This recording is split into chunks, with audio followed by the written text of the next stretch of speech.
Can you hear me? You are breaking, but we can hear you. All right.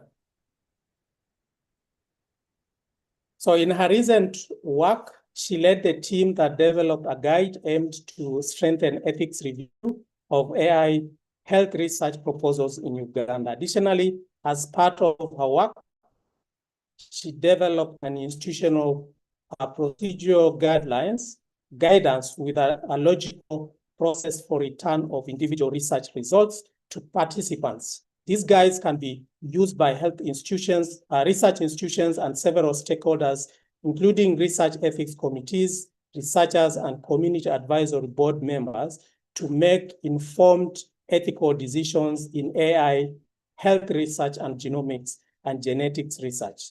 Dr. Nabukenya is also an awardee of the fellowship by the Global Forum for Bioethics in Research, GFBR 2023, which received supplementary funding from NIH, FIC to Sareti, a project of the University of KwaZulu-Natal. Her works can be found at the ORCD link that she provided for those who have accessed the bios. Then we have a panelist who will not be giving a presentation, but will join the panel during the discussion. This is Professor Rivak Pancho. He's a specialist chemical pathologist and head of the Division of Chemical Pathology at the University of Cape Town and the National Health Laboratory Services in the Western Cape. Professor Rivak is a former SAFRI fellow and holds a DHPE. He examines on an assessment module for the National Education Diploma. He has initiated many projects in undergraduate medicine to enhance assessment and currently sits in the Pathology Undergraduate Education Committee and the design team of UCT. These committees foster high-quality teaching and assessment practices in undergraduate medicine. Professor Rivak's science research focuses on the anti-cancer action of vitamin D. He founded the Vitamin D Center Group, which has received national grant awards to enable training of postgraduate students in science research. His current leadership role includes President of the South African Association of Clinical Biochemistry and Laboratory Medicine, leads ECHO campaign for chemical pathology for the NHLS, chair of the Education of Subcommittee for the Chemistry Expert Committee for the NHLS, and member of the Workplace-Based Assessment Committee for the College of Medicine, South Africa. Professor Rivak is keen to work with health educationalists to develop and advocate sound evidence-based educational praxis. And that's the list of our speakers today. And I think we are about 10 minutes into the hour now. And without much ado, I want to take this opportunity now to invite our first speaker, our keynote speaker, who will be speaking to us about the AI-powered ethics review in Africa, the promises and the perils. Professor Abdissa, please welcome.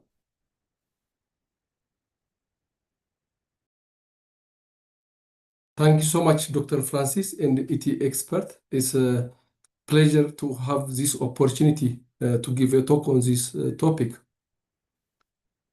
Can I share my slide? Yes, please, proceed.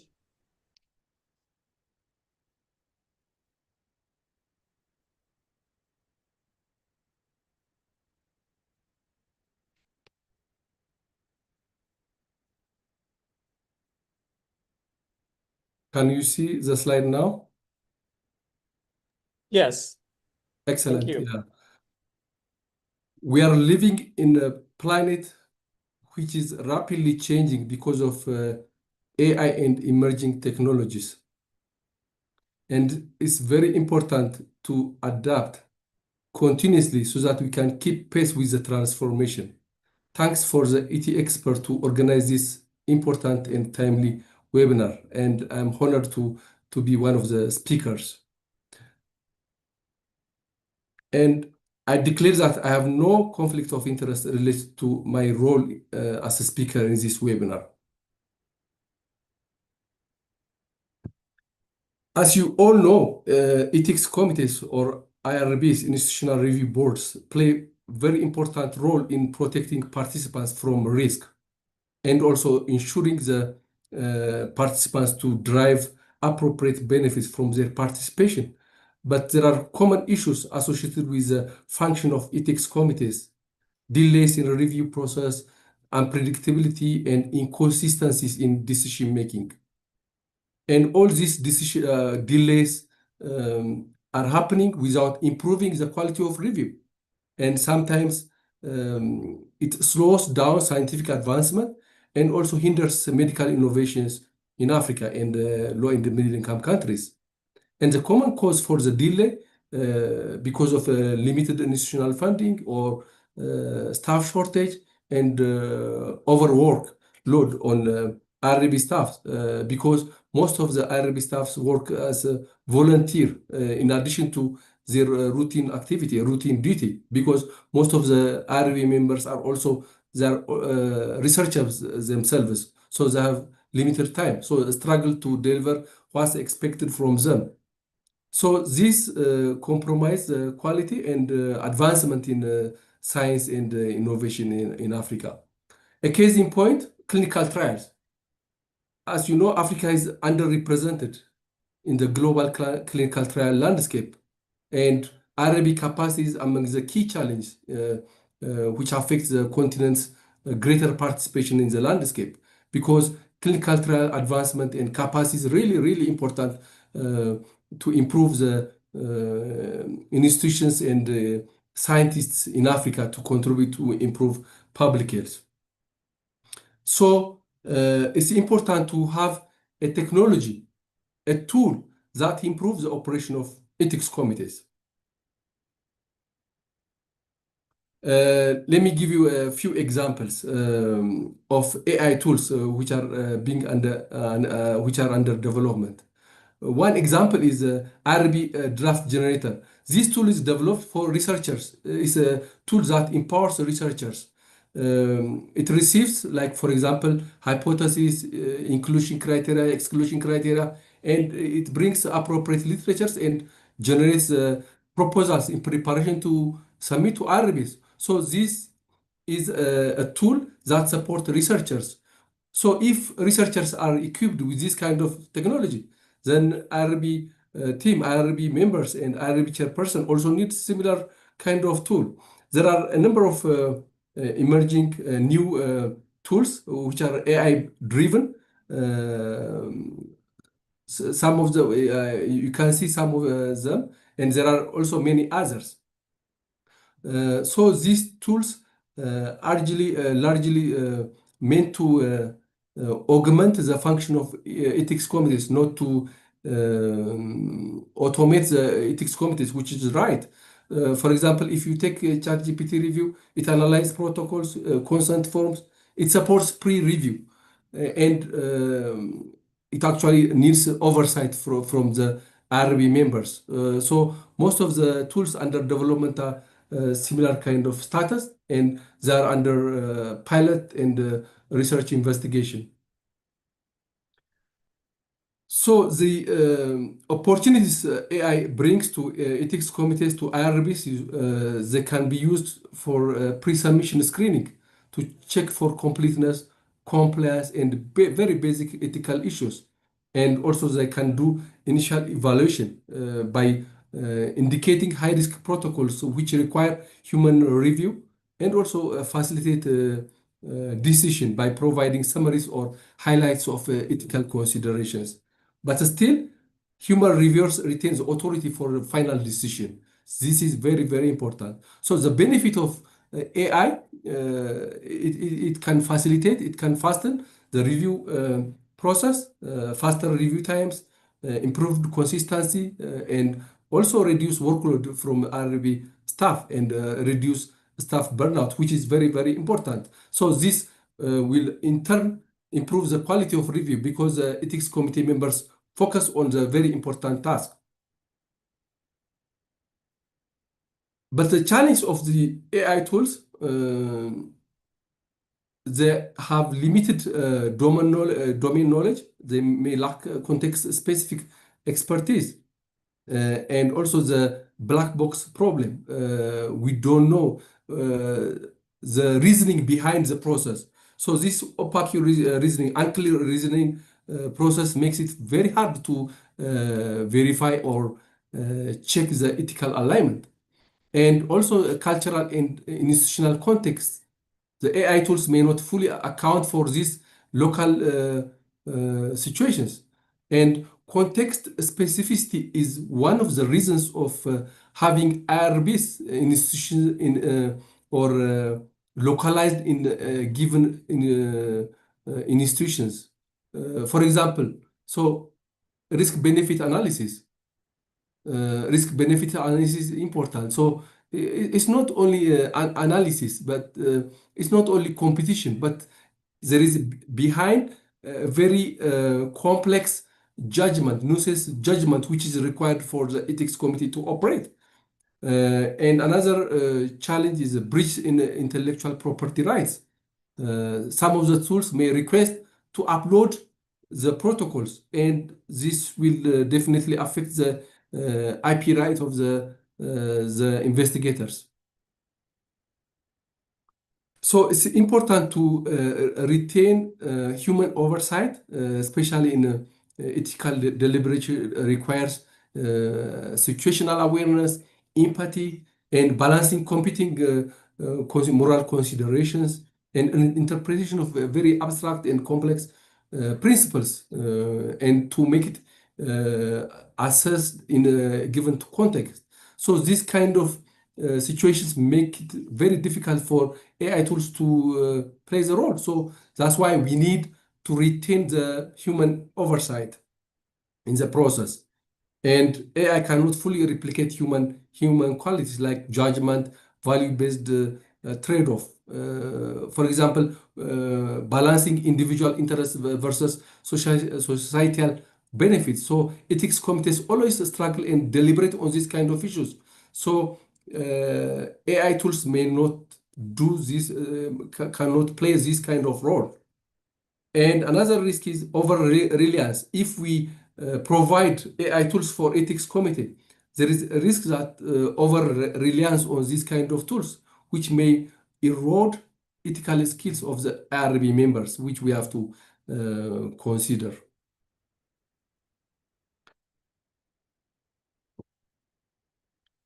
And balancing AI and human oversight.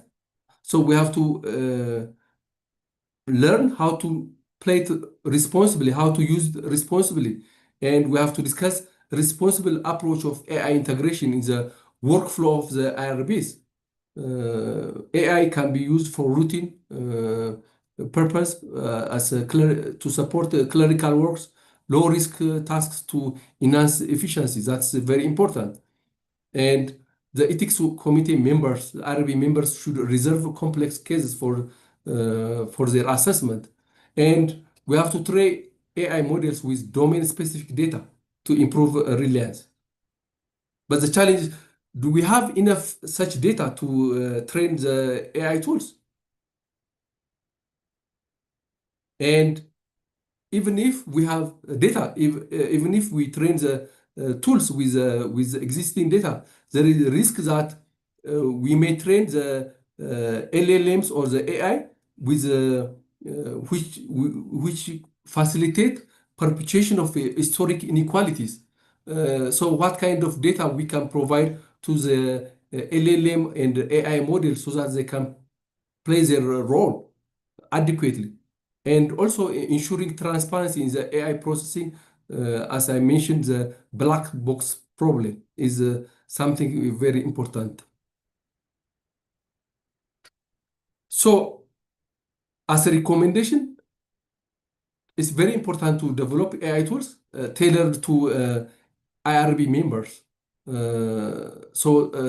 trained on biomedical frameworks, and also data from African IRBs. The main challenging is having data enough to train the models. Sometimes this kind of data is available in high-income countries, so we cannot use a model which is trained by data from high-income countries, and this is something developers should consider. So for the AI tool developers, it's very important to understand the context, the challenge, so that they can work around to have a tool which is appropriate to the context in LMIC. And for the ethics committees and for the regulatories, it's important to establish a clear guideline for AI's role in the review process. So what kind of roles we have to provide to AI, and what kind of role we have to retain for human to play. And also regulatory audit is very important to regulate, to audit, to verify the AI output for accuracy and ethical alignment. And it's also necessary to train IRB members to appraise and critically evaluate the AI recommendations.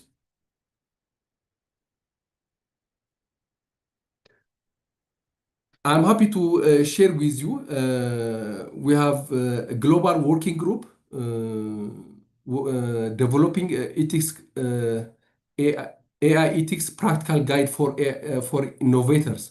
So this global working group is constituted by Grand Challenge Network, Grand Challenge India, Grand Challenge Brazil, Grand Challenge South Africa, Grand Challenge Senegal, in collaboration with TDR, WHO, CEPI, and Africa CDC.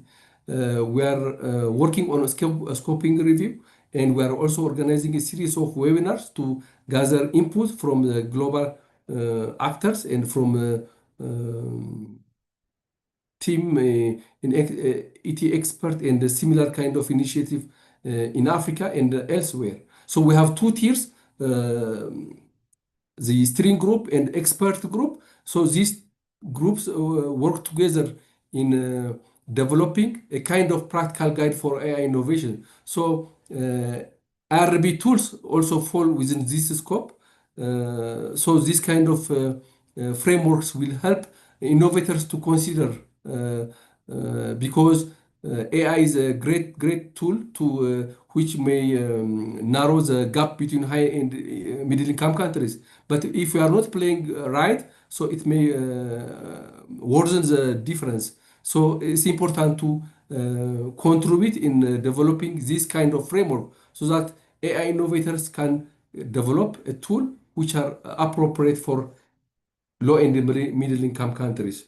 So as a conclusion, AI offers a very promising opportunity. It's an important tool to address RDB challenge in Africa and middle income countries to avoid delays in our context.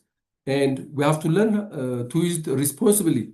And responsible use requires balancing efficiency with human oversight. And by integrating AI thoughtfully, we can enhance the RB process while preserving its core function to ensure ethics in research undertaking. Thank you so much for your attention.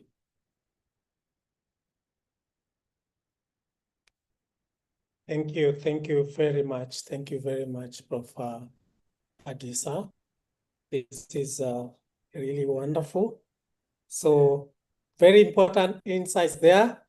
As we move to the next speaker, I would want you to please make sure you take note of all questions that you have, because in a few minutes we are going to have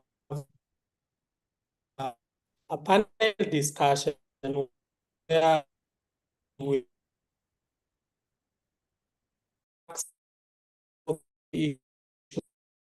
have been raised by Prof is underlying the importance of technology and that there are so many tools that are currently available, but they are all targeting different stakeholders. It looks like, IRBs are being left behind, and the message from Prof is that it is time to begin to think about tools that are targeting IRBs. But that has to be done within a very specific framework that ensures there is responsible use of the tools, the AI tools that are going to be developed. But most importantly, not to forget that AI cannot replace the human reviewers. And therefore, even as we think about developing tools to support IRBs, it is important to ensure we continue to promote the human oversight so that we can still maintain accountability and ensure that the human reviewers are not replaced by the AI models that we develop. And that then can, as we pack that, we can then move forward with the next speaker, who will be Brenda Freeman Adhiambo Odera. She will be talking to us about the human oversight in an AI augmented ethics review world. Welcome, Brenda.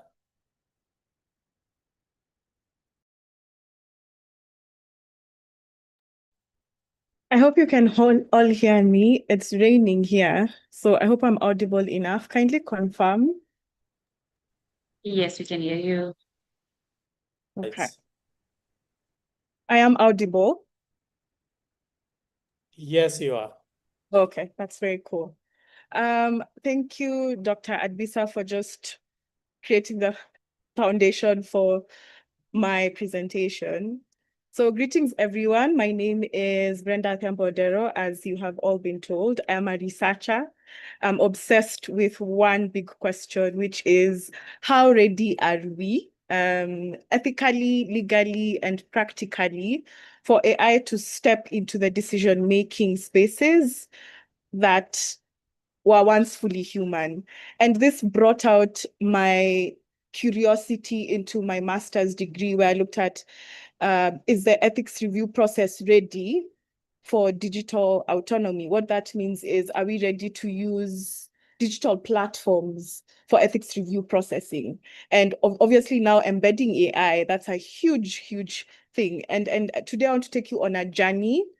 Onto my different slides, you'll see that I'll walk through the tension between automation and accountability, and between also speed and sovereignty. So we'll look at the ethical side, the legal side, myths, facts, and fiction. So just to show you the journey ahead of what I'm going to talk about is the promise. So we know that AI is efficient, it's consistent, it's intelligent, and it supports overwhelming reviewers and also the Secretariat as well. This came out from my study. The illusion, AI will replace ethics committees, will replace human, and we've had from speakers before saying that, that's Francis and Dr. Adisa saying that it can't replace humans. So this is the illusion that we have. It's neutral, it's fast, it's reliable, and there's little oversight needed. But we'll go in and see if this is true or false. The reality, there's bias, there's opacity, there's ethical ambiguity, still remains embedded in these digital platforms for ethics review. You'll hear me constantly saying that data is the nourishment for all AI systems, and that's the truth. AI cannot work without data, and we give it this data and we make it learn. So it's a machine that's learning from us. So human values don't come pre-installed in some of these digital platforms. And then the way forward. So, okay, we've learned the myths, we've learned the fictions and now the facts. So what's the way forward? How can we ensure that even with tech moving forward, how can it support and not substitute human ethical judgment from design, from how it's designed to how it's used by humans to oversight different ethical applications? And what about equity? So with that, I would want everyone to just, it's a very small activity. You can just put in slido.com and then put the number there, or just use your phone to scan this. I'm very curious to know, would you trust an algorithm to decide your clinical trial, if your clinical trial gets approved? I just want to know if you are handing in your proposal and you would want to know whether or not, or rather the digital platform is using an algorithm or AI just to assist in the different ways in which it can be approved, would you trust the algorithm? So no, yes, maybe. Just a small activity for us to do. I'll just give you guys a minute. So you can either put slido.com on your URL or just scan the QR code and then just put in the number. I can see there's a lot of no's. That maybe goes at number 2, and there are a few yeses.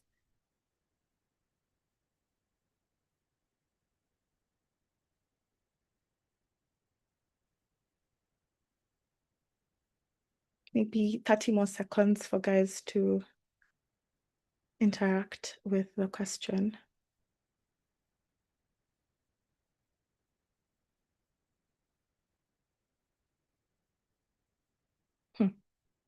A lot of no's.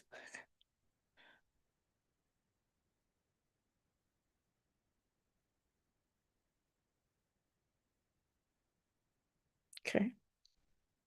It seems like the no's are actually winning. There has to be a reason why.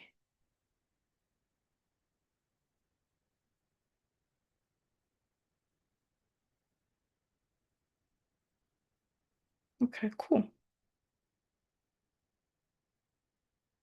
All right, so just go ahead, put the slido.com. This is the number, take a picture if you haven't.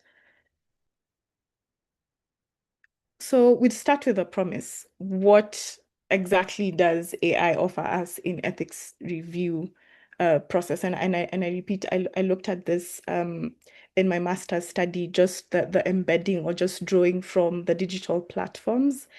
And this was mentioned earlier. So it does screening application, it triages. So it puts aside, triage just means putting aside high risk studies, medium risk studies, and low risk studies. So depending on to what extent the risk level of the study would be, are participants safe or are they vulnerable, etc.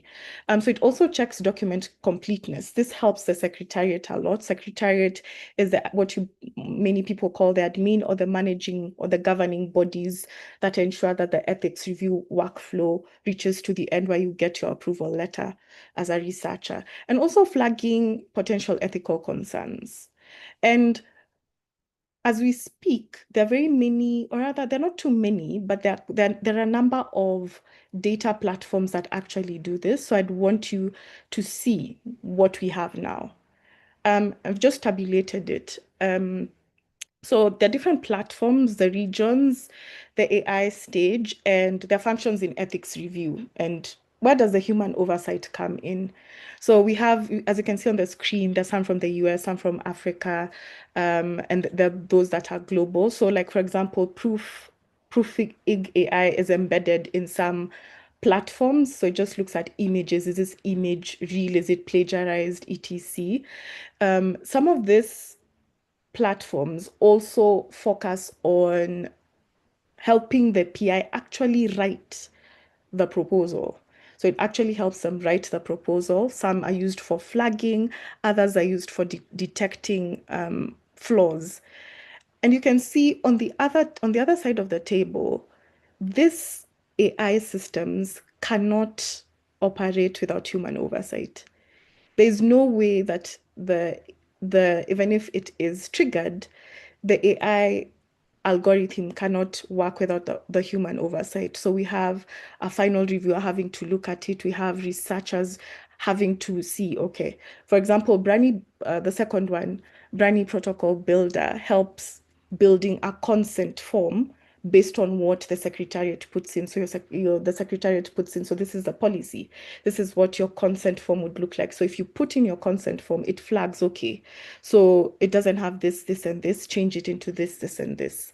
Reno Ethics as well, they've not paid me to do this, so this is not an advertisement. So it also flags key ethical concerns and summarizes protocols for clinical studies. And eventually the REC would decide.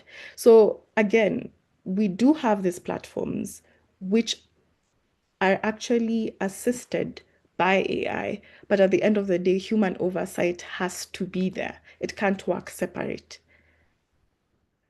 The illusion. So the illusion would mean what do we think exists? What have we been fed online? What have we been fed by people? What have we been fed by lack of doing more research? And what are the factuals? Like what does it really mean to have AI assist different digital platforms in the ethics review process? So the myth one, or rather just to give you a definition of a myth, is a widely believed but inaccurate idea. So we all believe it, but it's not actually correct. And then fiction, the imagined narrative. And fact is, okay, this is actually real. So one that I always get at conferences and people always coming to me is AI can fully replace human ethics reviewers, where people are actually very afraid that their jobs will be taken over by AI systems and algorithms. I'm not sure that's very true. I think that's a myth because there's still going to be human oversight needed. Again, AI cannot work without data, and human oversight. So the fiction here would be autonomous AI. The fiction here would be autonomous AI can handle ethics decisions better and faster. This is something people, it's what we imagine. This sounds very close to the truth, but it's not. But human in the loop oversight is essential because we need judgment of how research will be done on the ground, because if researchers have submitted certain protocols, we need to know the risk level, we need to know to what extent the participants will be harmed, and also the monitoring and evaluation. The first one, AI will eliminate reviewer bias, it will be neutral. That's a myth. Another fiction is AI is objective and corrects human bias, because people say that since we have fed AI with our thoughts and values, we don't feed AI our values. There's no, and I see people also putting in, for example, GPT and saying, please humanize, please humanize my write-up, please humanize, you're already the human.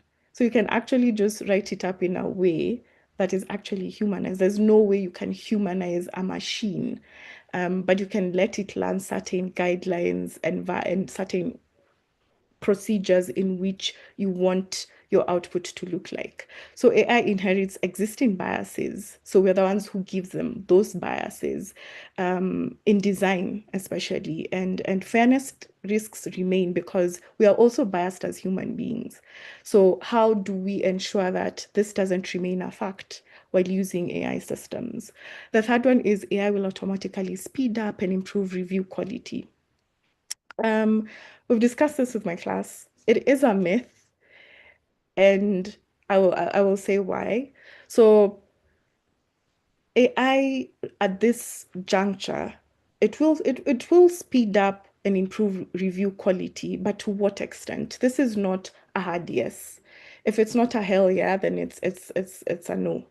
So the fiction here would be automation guarantees efficiency and consistency. So this is what we imagine, even when we are creating certain data platforms, or we are creating these platforms that assist with ethics review processes. This is the idea we have. We want efficiency, we want consistency. And when I was doing my master's research and just interviewing people who still use paper, they were very, very exhausted, because at this point, there's so much research coming in and they need a digital platform. And with AI embedded, it'll make it faster. But something I saw within my study is, despite having AI, despite having all this nice tech stuff, without readiness, without infrastructure, without governance, it doesn't really mean much, because there's one specific rec I interviewed. They did have a platform, but they did not consult the stakeholders. So it didn't really work for them. So they had to put that in the back burner. Lastly is the existing legal frameworks are adequate. No, they're not. You can look at your different data protection laws, or your laws around cybersecurity and just digital platforms as a whole, because they don't have that directly. They don't really cover AI in ethics review per se, which obviously they would not focus on it per se, but there should be an embedded section in the law that says that, and the data protection law of Kenya, I come from Kenya, has automation. There's a section of automation, but doesn't go as far as to say to what extent automation would look like. So there's gaps within our laws. So that's something you need to have a look at. And now the reality. What does it really mean? And I know this will be covered as well by the third speaker. So I'll just brush through the reality, which is the different. So who watches the watchers? So the ethical reality of bias and fairness. So what does bias, like I explained earlier, what does this look like? Will we bias certain studies as high risk, low risk, depending on what AI triggers or what AI picks as low risk or high risk? What if there's a discussion on, for us humans, this is low risk, but it says it's high risk? Transparency and explainability. AI recommendations must be interpretable and open to scrutiny. So as well as it being done, there has to be still that human oversight. Privacy and data protection. This is something that I'll also mention. Nowadays, when we're looking at TikTok or Twitter, and I was discussing this with someone the other day, there's that thing, there's a disclaimer at the bottom that says this is AI generated. The platforms that you use, have they told you that some of these things, the way stuff is, or rather, the use of the platform that you have used to submit your work, are you aware that they're using AI? Have they disclosed it? Does it involve sensitive data that you would not want kept within an AI algorithm? So do those platforms that you're using now say that this is AI generated? If, for example, there's an issue with the AI and it hallucinates at some point, who is liable? Who is responsible for AI-assisted decisions causing harm? Is it the REC? Is it the institution? Is it the developer? Is it your institution? The others are human oversight and autonomy. And I've mentioned this before. Sometimes we can be very over-reliant. And we saw the study by MIT, and it looks at different cognitive behaviors of using over relying on different applications that use AI. So at some point it would get to a point where like, okay, so right now the AI tool embedded within this platform is really, really accurate to a point where it's like 90% accurate. So I can schedule messages, I can schedule submissions, I can schedule different things. So I don't think I would need, as a secretariat or as a reviewer or as a researcher, to go and look at, do I cross-check the work? Do I just see, okay, this has been done? It is a tool. It is not the whole thing. So I think we need to remember that it's a tool.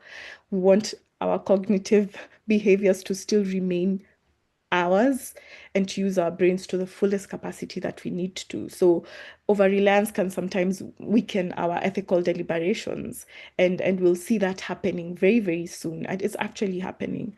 As I mentioned, infrastructure and readiness. This is something that really came out in my master's paper, whereby they do want a digital platform, but there's no readiness. So even AI integration can be really difficult. Legal regulatory alignment, is it within our laws? Even if you're getting a platform from abroad, does it embed your laws locally? And then there's the global equity and power asymmetries. This also is something that came up, whereby the AI tools don't fit our contexts, because high risk in that country is not high risk here. Cultural beliefs there are not cultural beliefs here. So there has to be that global equity within embedding AI tools or other AI algorithms into data platforms. Key legal issues I have mentioned in AI-assisted ethics review platforms. So this is data protection and automated decisions. So is this covered in the law? And what does the law say? within within the platform, even when you're signing contractual and software liability, when things go wrong, who is in charge of the harm that has been caused, or how do we go about creating strategies to make sure that the harm is not fully done? Intellectual property and ownership also came a lot within my master's proposal, where participants were talking about who owns the data within the platform, and in this case, who owns the algorithm, and the decision logic and outputs. Is this clearly defined between you and the third-party application or within the institution? Discrimination and fairness laws, how does that look like? Because now this is something that will happen to researchers as well. When you're using algorithms to make a decision on whether to approve a study or not, even with human oversight. Cross-border data and jurisdiction, how does that work while using AI tools? Because the GDPR says something different and the laws in your different countries say something different. Mandatory disclosure, like I mentioned earlier, just saying that this is AI generated. Do you disclose that to your researchers? Do you disclose that to just the stakeholders of research? And now the path forward. The path forward would look like it has to be practical. We can't just have guidelines. We can't just have policies. It has to be something very practical that we can pick, even just from this discussion we're having today, and use them in our different institutions. So one is the design in itself. When you are shopping for a digital platform that has AI embedded in it, you need to know how transparent it is and to what extent. And I know Dr. Abdisa had mentioned the black box that exists, but to what extent do you know that your AI system or the algorithm embedded in your your digital platform for ethics review works? To what extent do you know? And training, when you're designing, you also need to train people, your team. So from the researchers to all the stakeholders, they need to know how it works.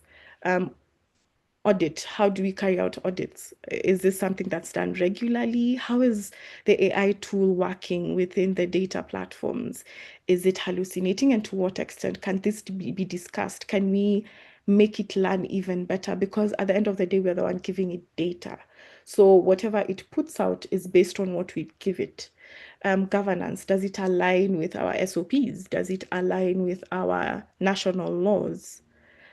And then just practical actions for institutions.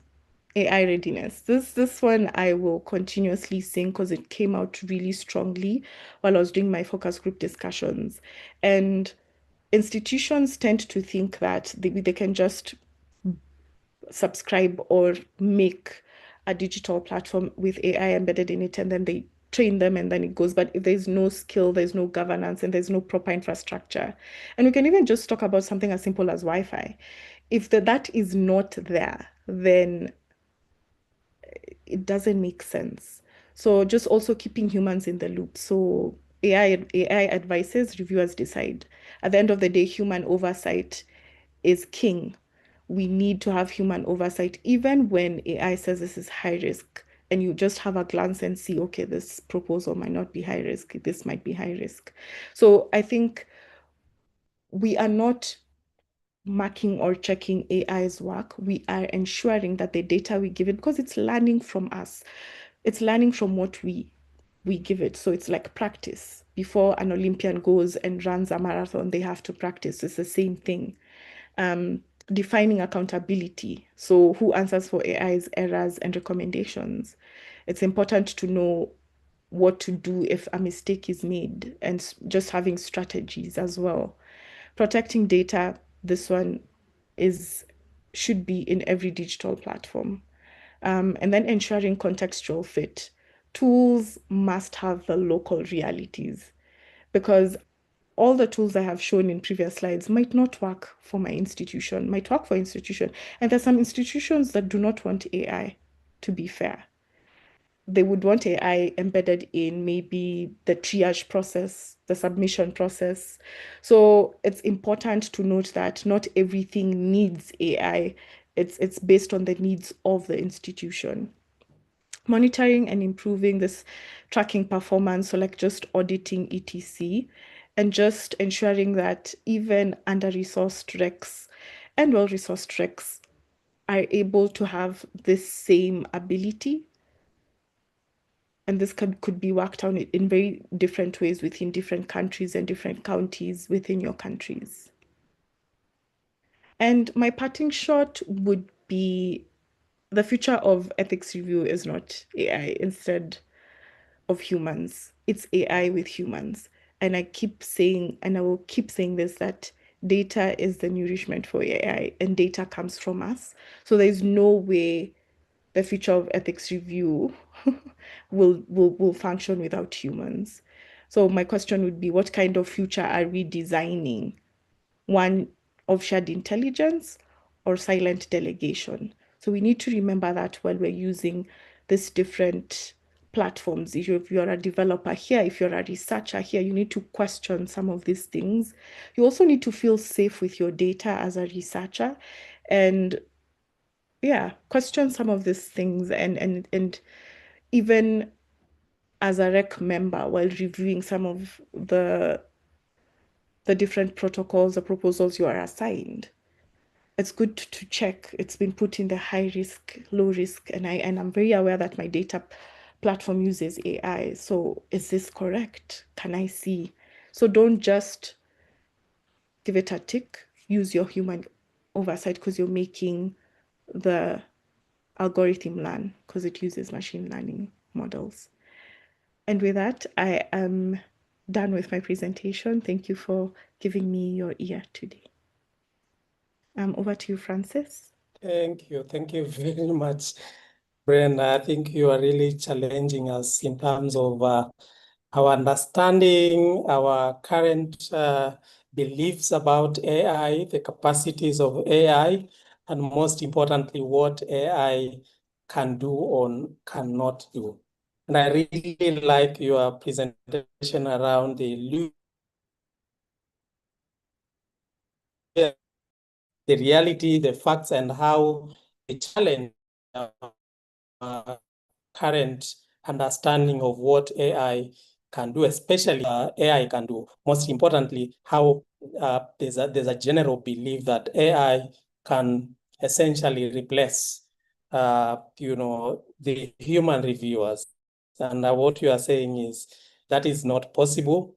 In fact, all the things that we are talking about regarding AI objectivity, AI, consistency, we all feed what the AI, produces. So garbage in, garbage out. If we the other message is there are certain things that are almost impossible to feed the AI, such as kind of the values that we do have, the context, the dynamic context where we operate. Essentially to say, as much as we would love to imagine AI can replace or can do all the things that humans cannot do at the moment. We need to start thinking about AI as merely a tool to facilitate the things that humans are doing, because it can only be as good as what we feed it to be. And I think that's really going to elicit a very strong debate in the nation. We open this up to a panel discussion. But before that, let's now invite our other speaker who will be talking to us about ethical issues of using AI for ethics review. And that's Dr. Sylvia Nabukenya.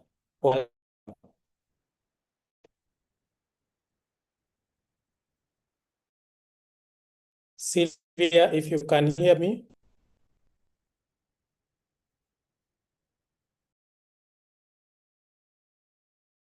Is Sylvia on the line? Okay, I can see you are sharing your screen now. Yes, hi. Afternoon. Can hear you now. Yes, we can hear you. Afternoon over here and good morning. Okay, thank you. So yes, hello everyone. And I am to discuss.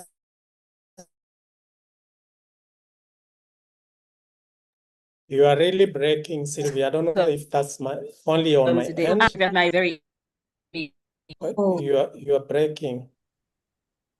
oh sorry. Can someone else confirm if I'm breaking? That's better now. Continue. Okay, I hope people can hear me. Okay, that's fine. So basically, I was still appreciating the previous speakers for the wonderful job done because they've made my work quite easy. And for me, I think here at this point in time, I'm going to just take you through what it means to be an ethics being a member of an ethics committee.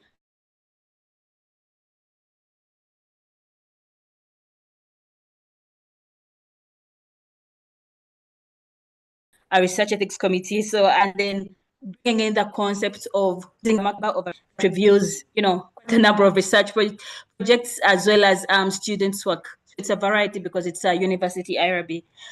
And so over time, we have seen that, AI has been used as a tool to analyze complex data, to come up with diagnostic tools, to come up with therapeutic measures. I'm actually recently I was reading about AI being used for clinical trials. We don't really now get into human beings and do research with human beings. Now AI can actually support on that.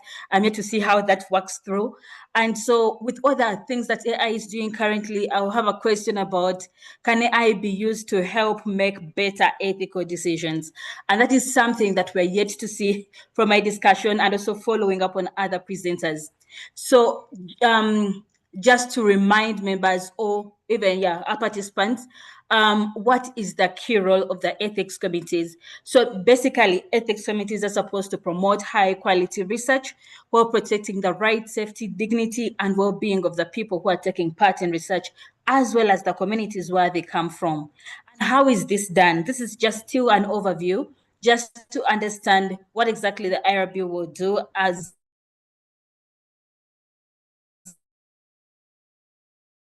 the way when we bring in the AI, what will it be? What it be to that decision? We have a membership that is actually diverse of versus opinions about a given research protocol, so that decisions can be made with an inclusive thought before, so that participants and communities are actually safe. And then some of the key things that still IRBs will do, they will, before they make decisions, they're making documents, informed consent documents, data collection tools, any particular plans that are available, recruitment processes, that just a big chunk of information and documentation that they need to go through. But then also the other thing that RECs do, they will not just approve the protocol. It's not like a one-off. It will have to be a process. It should be continuous. They'll have to monitor these studies and ensure that the researchers are actually complying to what they said they will do. So yet we're to see, will AI help us do this? Okay, and just to also emphasize what are those things or items that actually help or support RECs in making their decisions. So basically we have the ethical principles that are common and known to by many people. We also have the ethical theories. We have the guidelines. We have usually international guidelines that most researchers, REC members will actually rely on, but then there are also national guidelines. I know Uganda has several of them, so we always have so many things to look up to when you're reviewing proposals, when you're reviewing even those that are complex designs that probably may not be catered for by the national guidelines at that point in time. There are other international guidelines that can support on that. Then we also have the several frameworks. There's the Ezekiel Emanuel framework that basically helps to guide RECs on how to review research in developing countries. So basically, there is a lot of guidance out there that RECs use. But then also to emphasize what are the key challenges that we experience as REC members. So we have issues around competing commitments, as the first speaker had actually mentioned that it's not a job, it's voluntary work. So if it's voluntary work, it requires someone to put in time to read this work. But then as they try to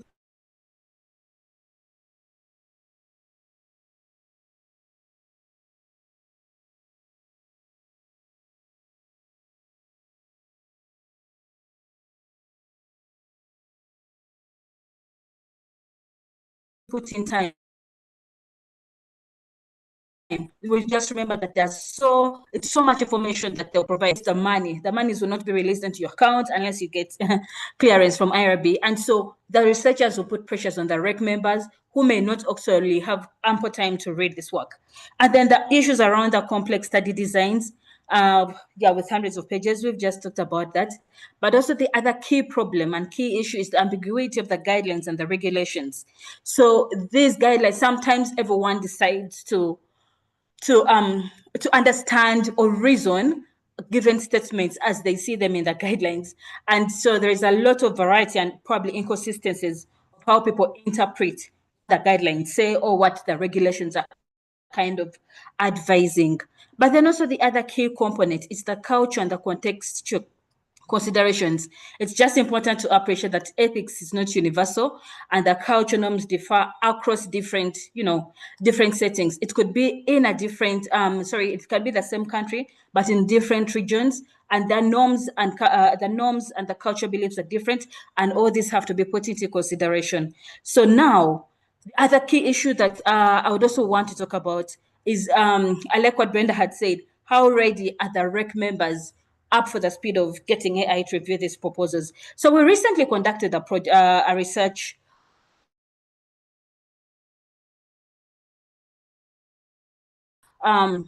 study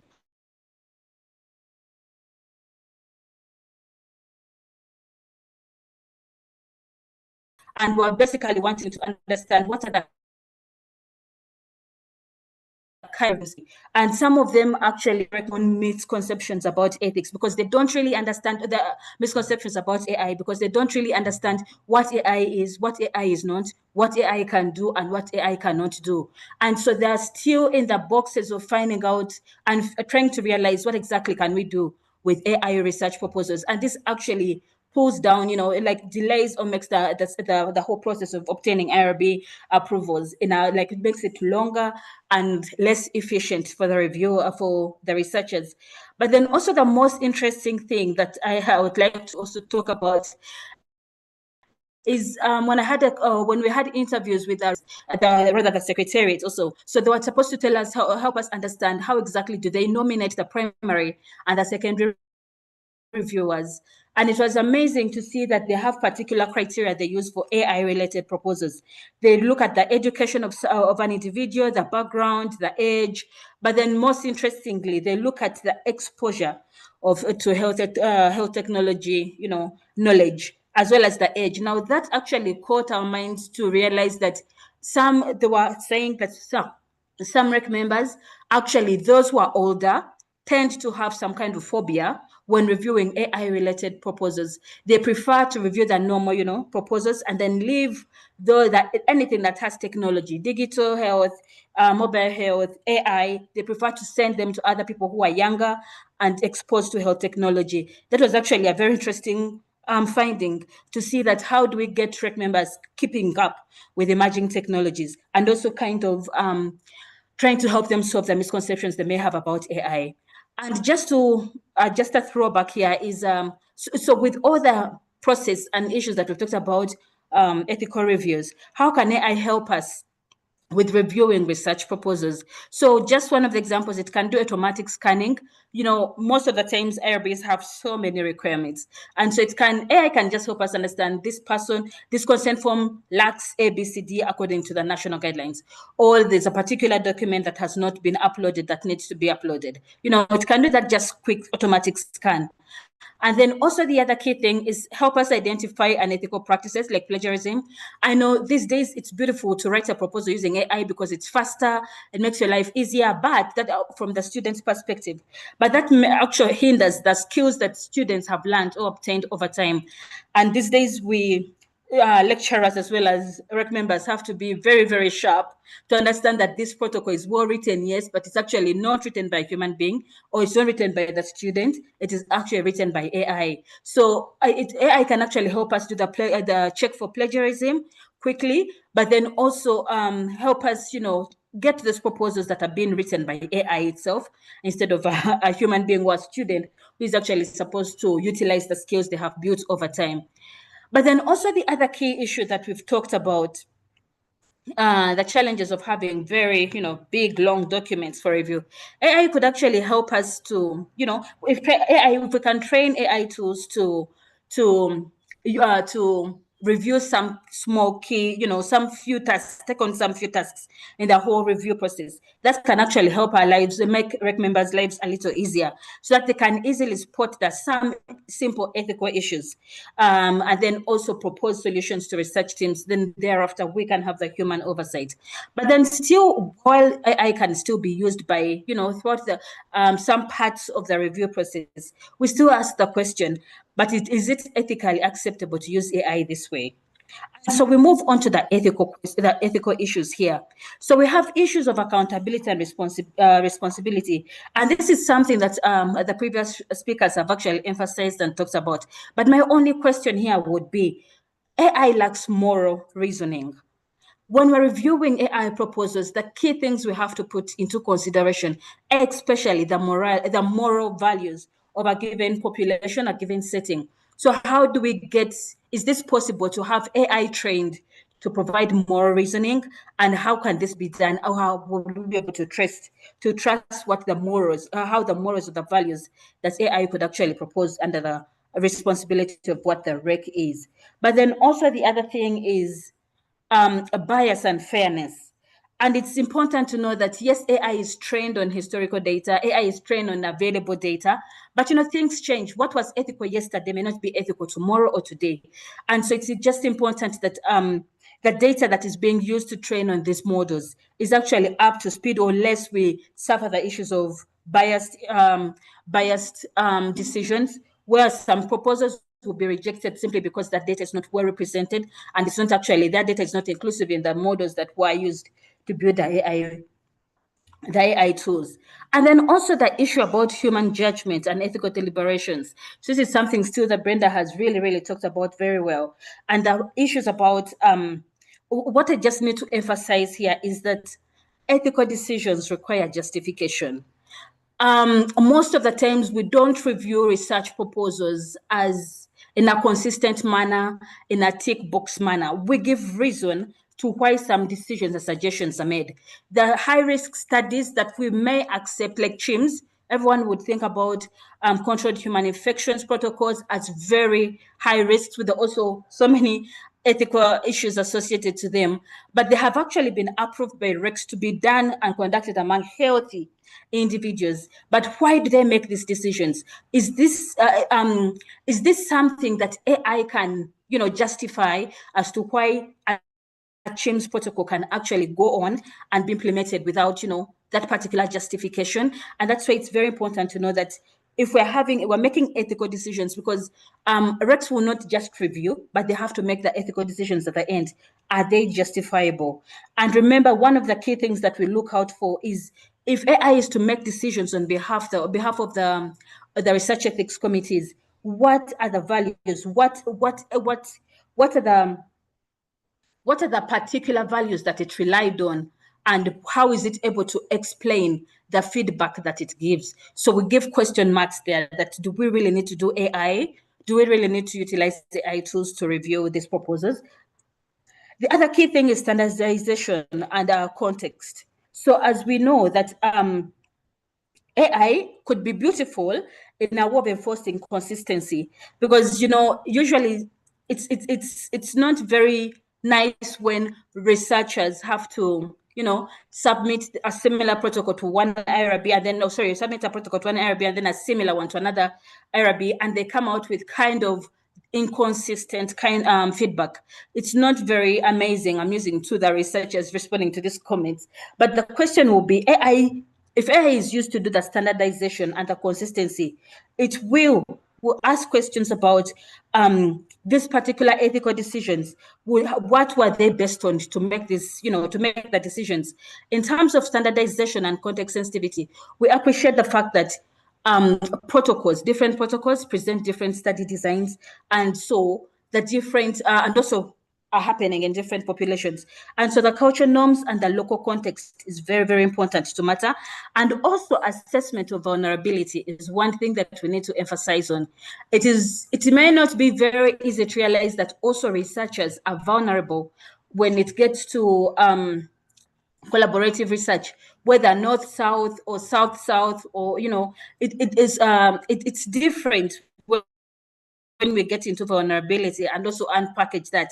And we just wonder whether AI will be in position to make that particular judgment. But then also the other ethical issues, the legitimacy of the feedback to researchers.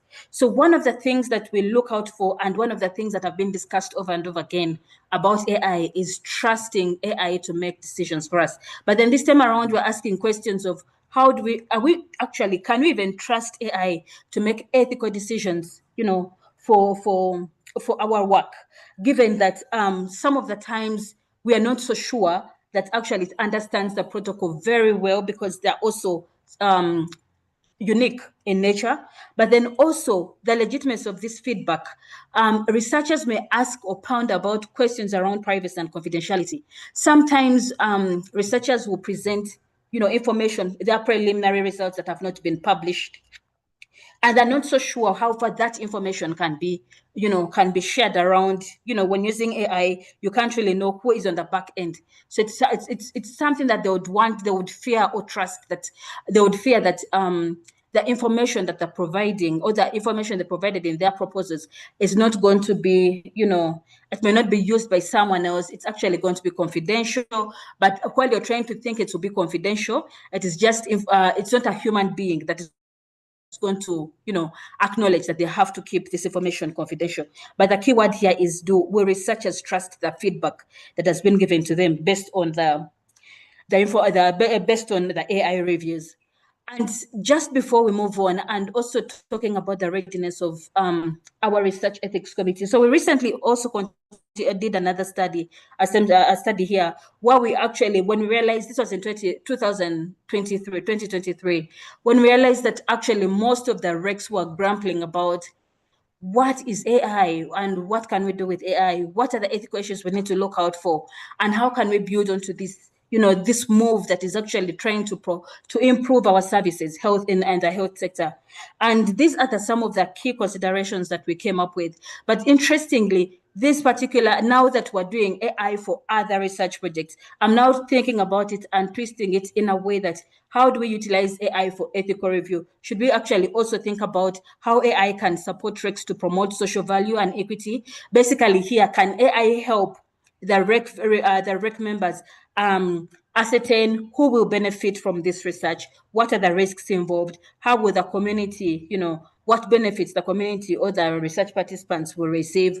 But then also the other thing, is it fair? Is it equitable? Is it, would these tools actually help us also appreciate that there is a component called solidarity that will be able to bring people together, but rather than dividing them?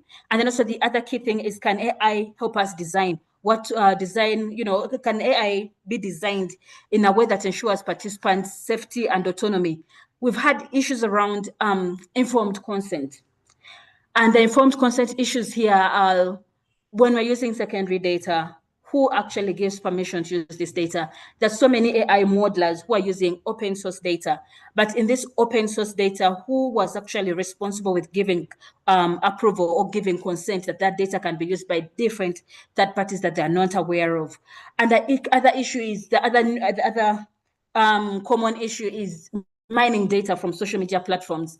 It may be helpful and used for societal benefit, but then how is this data going to be, ethically, mined up so that it is actually presenting opportunities for the community and the societies where the participants or the contributors of the data come from? And then also ask questions about, can AI help RECs address data acquisition, access, and sharing, data sharing gaps? This is the same thing we're just talking about, how can actually, if we're to come up with these tools, can they really help assess how the data is being acquired? What are the sources of this data valid and reliable for us to know that they will give us models that are accurate? And then also how the data is being shared. And then also the other key thing is can AI help RECs ensure responsible use and data minimization? And can AI help RECs promote responsible AI? Things around fairness and bias, can AI help REC members ascertain that there's a possibility of a bias that could come from this particular protocol if it is implemented the way it is? And issues around the accountability and also inclusivity. But then also lastly, how can AI be built in a way that can foster collaborative partnerships as well as community engagement? So these are components that we always talk about, that REC members always battle with and look out for and ask themselves, how can we use AI to make sure that it to kind of help us, go through these different, so many key considerations that we have to put into considerations when reviewing AI proposals. So I'll stop at that. Thank you. Thank you. Thank you very much, Sylvia, for those really mind-blowing questions that you posed regarding the use of AI. And I think you asked very critical questions. Can AI be used to make informed ethical decisions? I think that's a very critical question that we would want the panelists to really start discussing, this afternoon.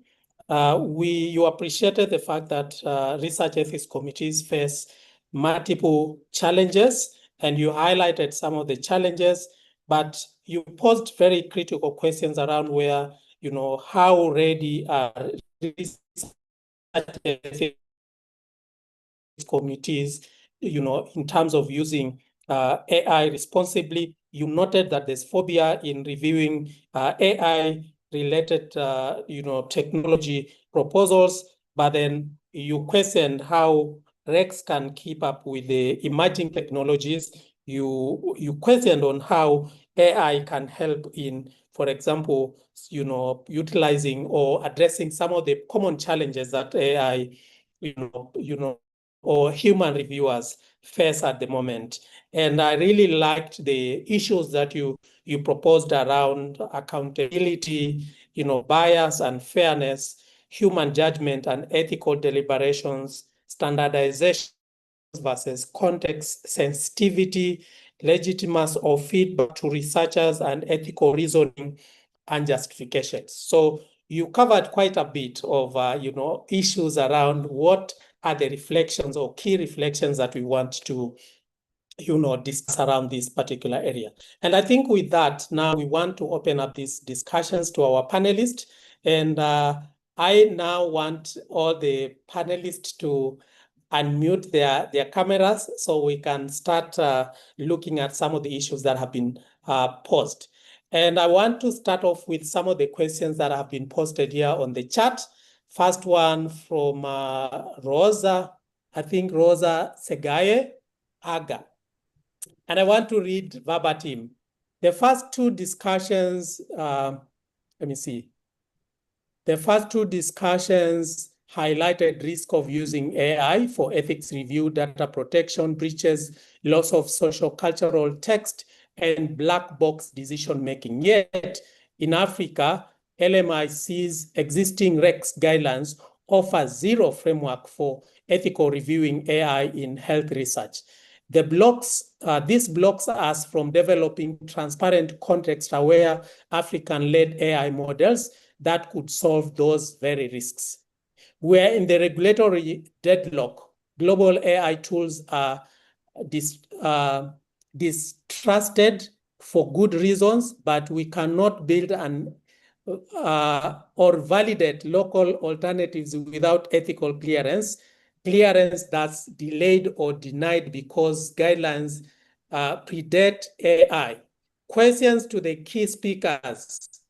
Dr. Abdissa, can AHRI lead a rapid response with mandatory transparency tiers, contextual risk flags, and data sovereignty clauses? Question to Ms. Odero. How can we train REX in AI literacy for oversight without slowing reviews further? So let's begin with those, and then I will take the next question.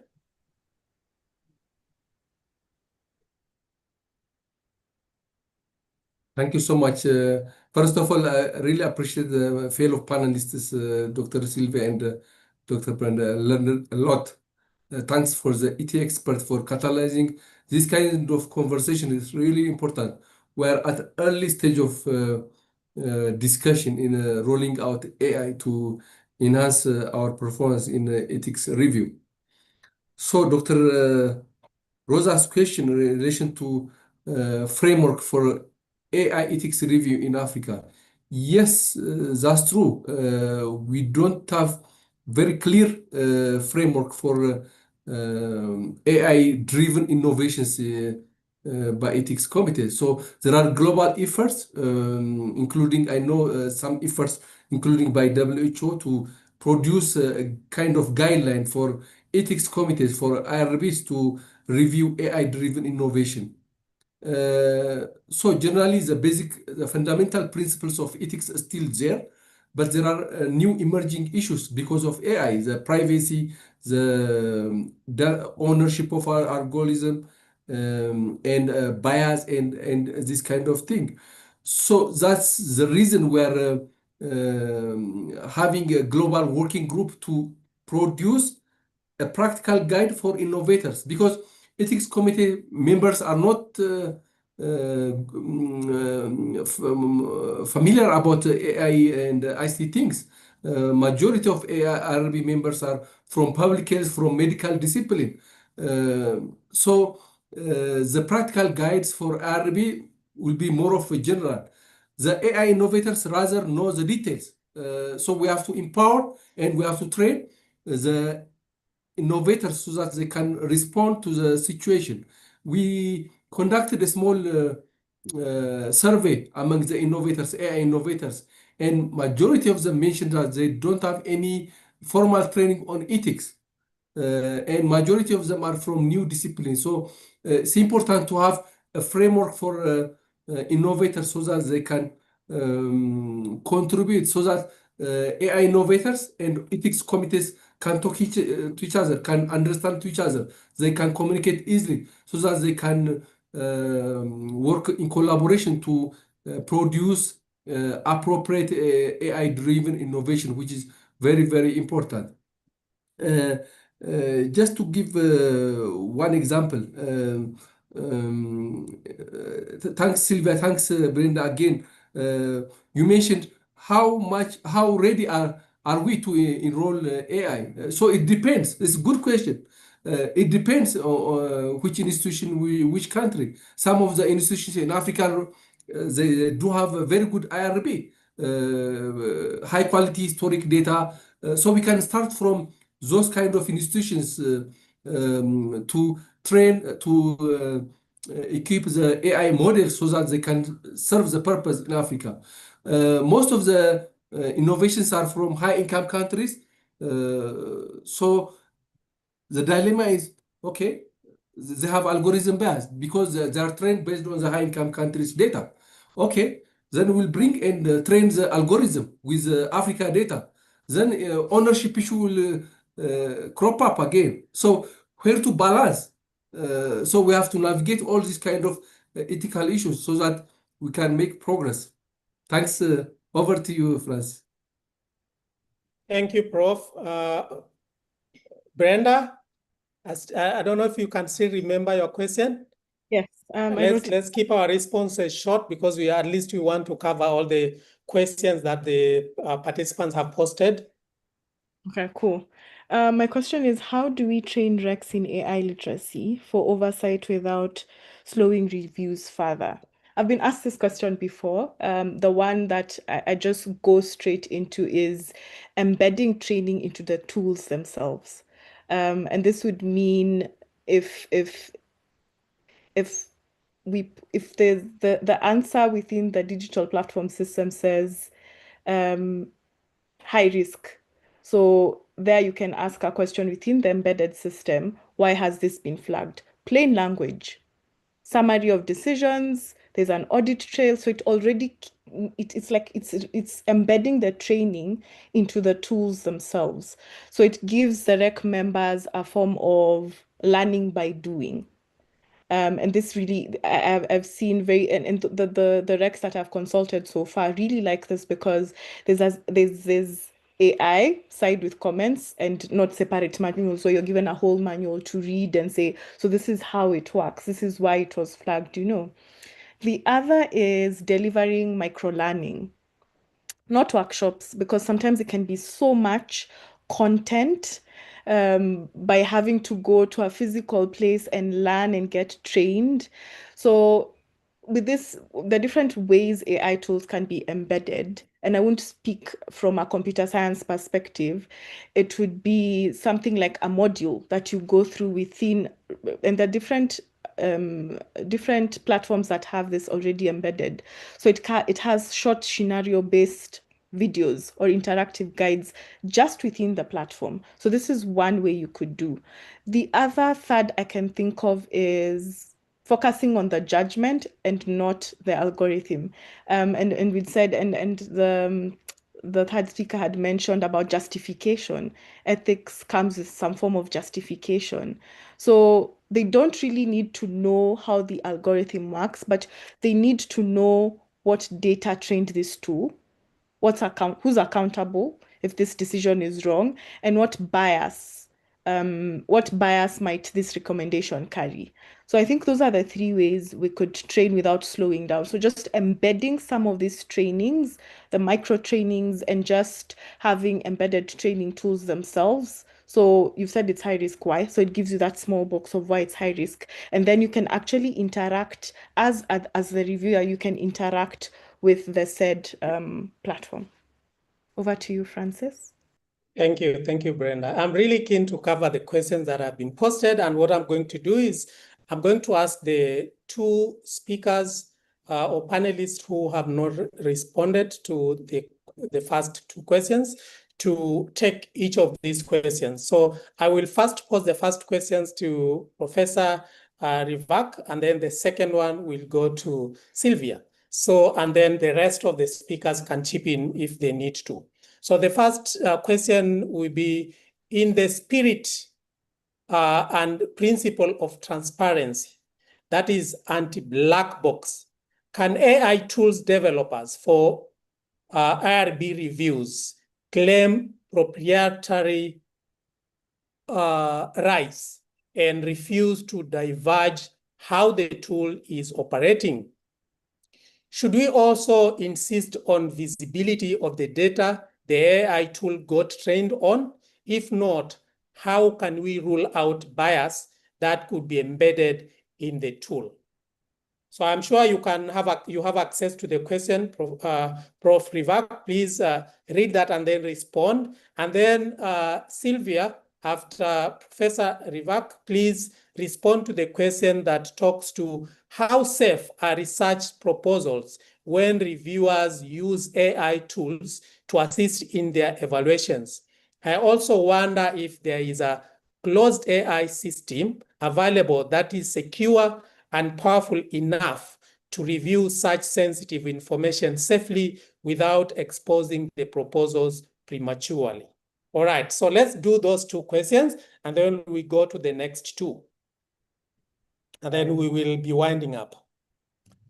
Thank you, Francis. So just to respond more at a granular level, whilst we have been talking about artificial intelligence and different types of artificial intelligence models, we'll probably need to conceptualize more specifically the HREX or the IRB's utility using particular artificial models. So if, for example, we are wanting IRB utilities around very simple administrative tasks, then the type of models we'll use probably would use sort of if-then type of structures, and these tend to be very more generic, as opposed to the machine learning algorithms, which can use both labeled as well as unlabeled data.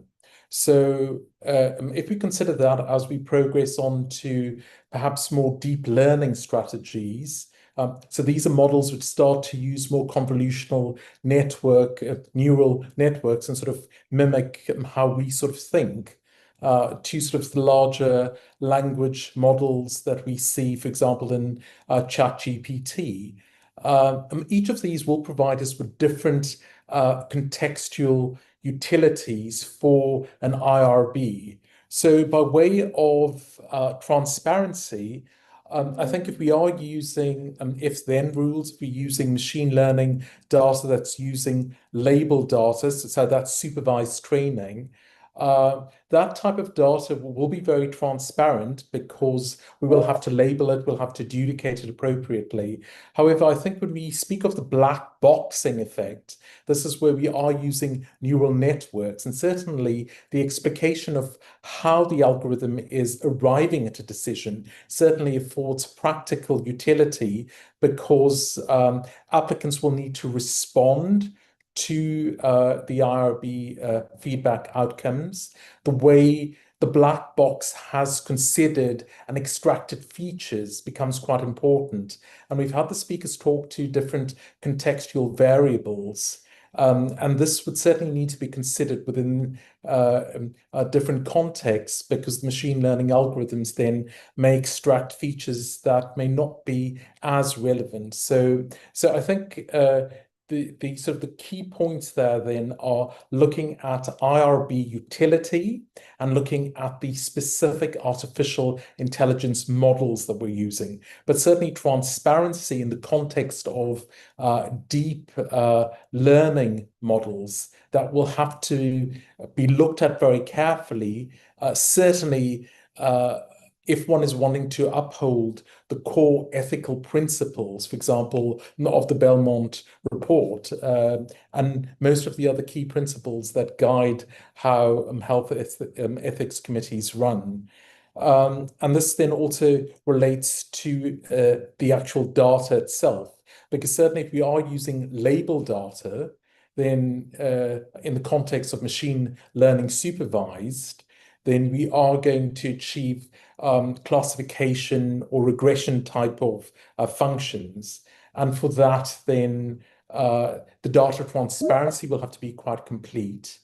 And you'll need to ensure that you have a sufficient amount of training data to educate your algorithm pre its testing. And the final point that this then brings up then is on this sort of spectrum of starting to integrate machine learning algorithms and just artificial intelligence models into an IRB, we do need to consider the entire process of developing these models for context. And then very importantly then, how do we continue to monitor? How do we teach the models? How do we look for bias? How do we look for drift, etc.? And so these digital processes post the introduction, post the integration of these models into the IRB certainly do need to be considered very strongly.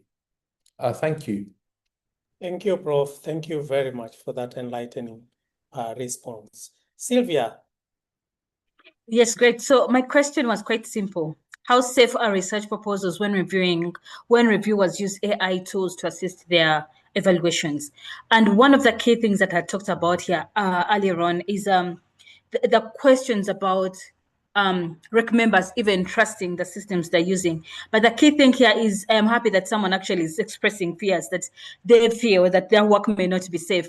As I'd already mentioned, that some of the times researchers may actually provide preliminary results that are not even published yet, and they fear that these next steps can actually be leaked out to other people and probably run away with their ideas. And so we need to be sure that we are safe. So this brings me to the issue about one of the solutions could be coming up with our own contextualized AI tools to review our work. We've already talked about in the previous discussions, we've just been talking about the different tools out there that can be used for ethical reviews. But then we realized that those tools were designed or actually developed by people we don't know. And so we don't know what's happening in the back end of these particular tools. And so it's important that at least we can do locally, so that we have full, and then any person who actually accesses this data, or even the development team, can actually come up with some confidentiality agreements, as well as some laws binding them from sharing this information with other third parties that could maliciously use this information. So basically, for me, I would say it may not be easy for us to protect these ideas at that stage when you're using AI to review these protocols, but rather it will be important that we build our own AI tools. We're already doing this with several. Makere AI Health does that. The Makere AI, Research Lab also does that. And there's so many other universities out there in Africa that actually do build AI models. So we can do our own. Thank you. There's a very important question there next after that, which I want to pose to all of you. Whoever feels comfortable to take that question, please feel free to jump in. Part of conducting an ethical review of protocol is that it should be subject to independent review if they are subject to algorithms and bias. Anyone who wants to jump?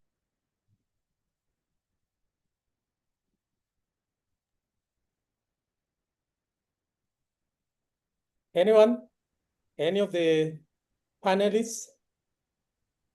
Francis, can you repeat that question? So the question is, part of conducting an ethical review of protocols is that it should be subject to independent review. How independent are these AI tools really if they are subject to algorithms and bias? In other words, are AI tools independent?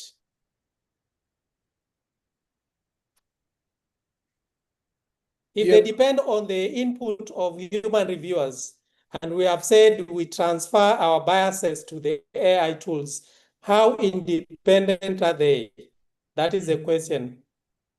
So if I were to respond to that, for example, if we were looking at machine learning, which can provide us with, for example, a classification outcome, the data that we will be teaching the machine learning algorithm would be dependent on how we have labeled and classified the data. So that data would then issue from experts, for example, on an IRB ethics committee.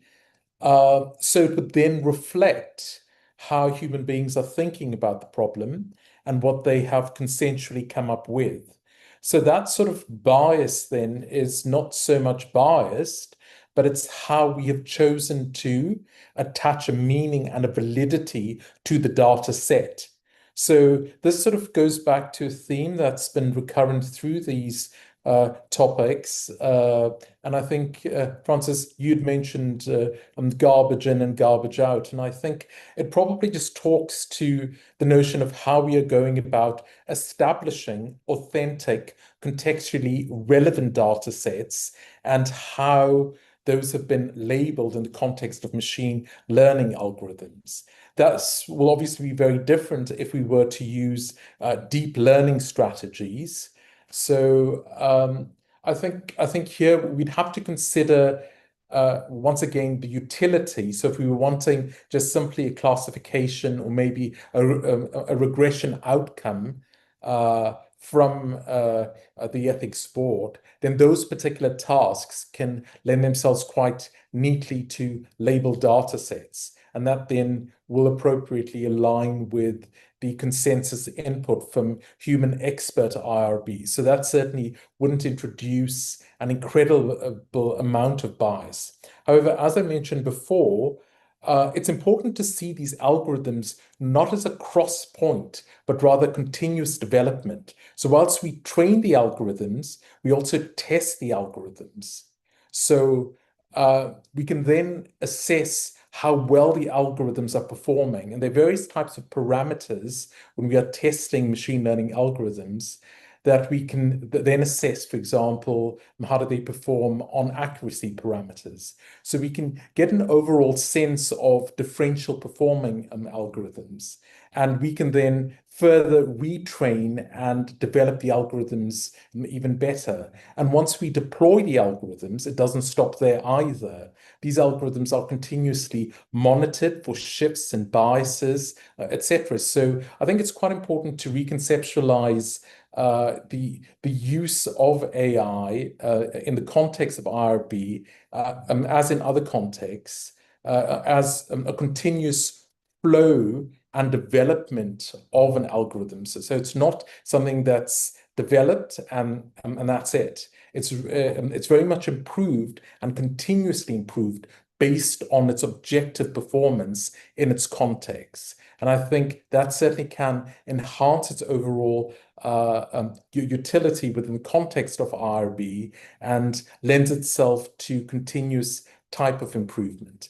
And I think our keynote speaker did allude to a very important point when he spoke of the IRB working together with data health scientists.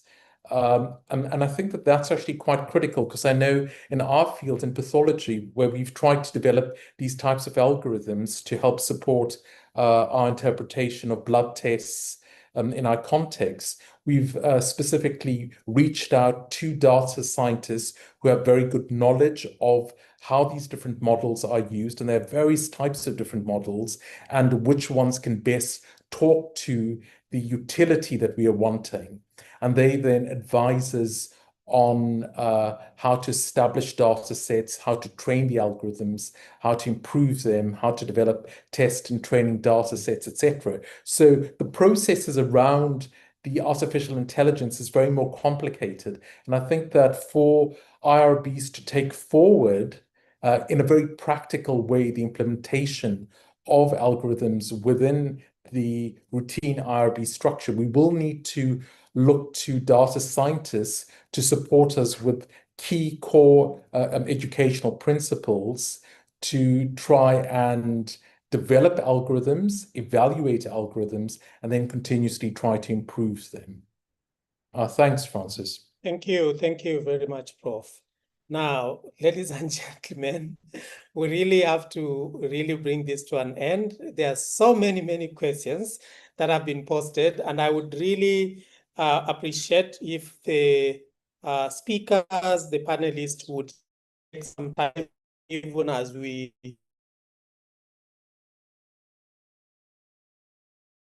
end this webinar, to respond to some of the questions, because we want to post this back to the who posted the questions. We don't want to leave any question unanswered. So as the people start, getting out of the webinar room, please, may I kindly request the panelists to take a few, minutes or seconds, I imagine, to respond to some of the questions that have not been responded to, so that we can post this back to the participants who posted these questions. But before that, let me now give each one of you 30 seconds to really give us your, closing remarks in terms of this debate that we have had. I know we're already out of time, but I think it will be necessary for all of you to take a round to really give your closing remarks as we wind up the webinar. And I will start with the keynote speaker. if you still can hear me, your closing remarks.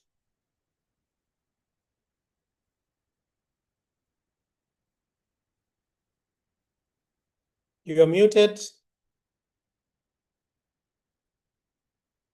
Okay, let me go to Brenda. It was such an honor to be part of the webinar today. Just seeing how much we are moving towards digital autonomy and the use of AI in the ethics review process is such a good thing. And I think something that Dr. Pancho had said is also very resonating. And you need to remember, RECs are not, AI is not independent, it's embedded. So it's still a tool. Whatever we feed it is whatever comes out. So it's such an honor being here today, and just for you guys to put time aside to come and listen to us talk about our work and our expertise is very humbling. So thank you for that. Thank you, Francis. Thank you, Brenda. Sylvia, if you can hear me.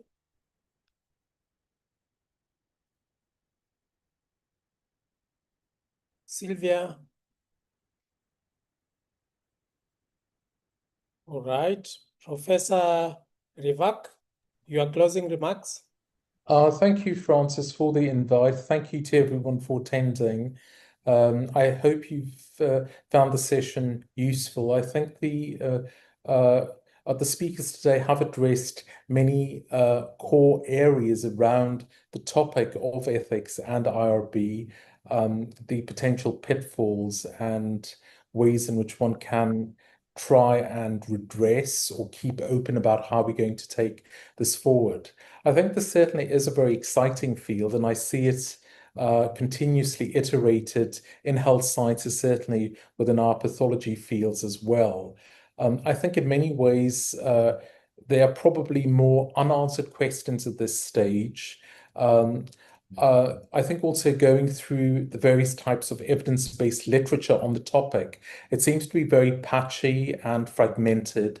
So this certainly will be quite an ongoing developmental space. I think within the African context, the integration of proper Delta Health scientists working with IRB committees, specifically targeting very defined utility. So that's across the spectrum of decision making versus, for example, very basic screening or administrative tasks.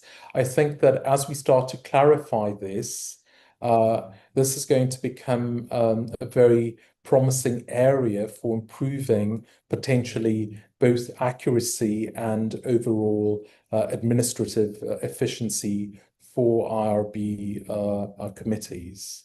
Thank you, Francis. Thank you very much, Prof.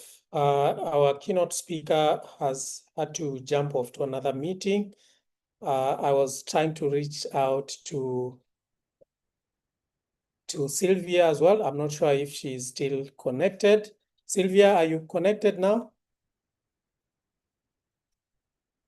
All right, so I think we'll end it here, and I want to take this opportunity to sincerely thank each one of you for making up time. We have run over time for this webinar, so sincere apologies for that, but I think it has really been a wonderful webinar. And I do hope that going forward, you will be able to reach out to the speakers individually if there are any things that you want to follow up, any connections, any partnership that you want to follow up, please feel free to follow up with the speakers individually. And this conversation must not end today. It must continue because, as all the speakers said, it is timely, it is important, and the only way to put this, to keep this conversation going is to ensure that we keep up, with the speed and we continue engaging with each other. And with that, I want to say thank you so much for joining the webinar, and I am sure we will continue with this, debate going forward. As I said, the panelists can remain behind and respond to those questions so we can have expert opinion on those questions that have been posted, and then we will collect these comments together and post to the groups, as the majority of these people, we have their contact, so we'll be able to reach out to them and give the responses from the panelists as opposed to ourselves. And so thank you very much, and may you have a good evening, good morning, good afternoon from wherever you are. Thank you.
Once you have responded to the questions that you feel able to respond to, please feel free to drop off the meeting. And just you can get the contact details of those people who want to be contacted, either with the recording or responses to some of the questions they have posed.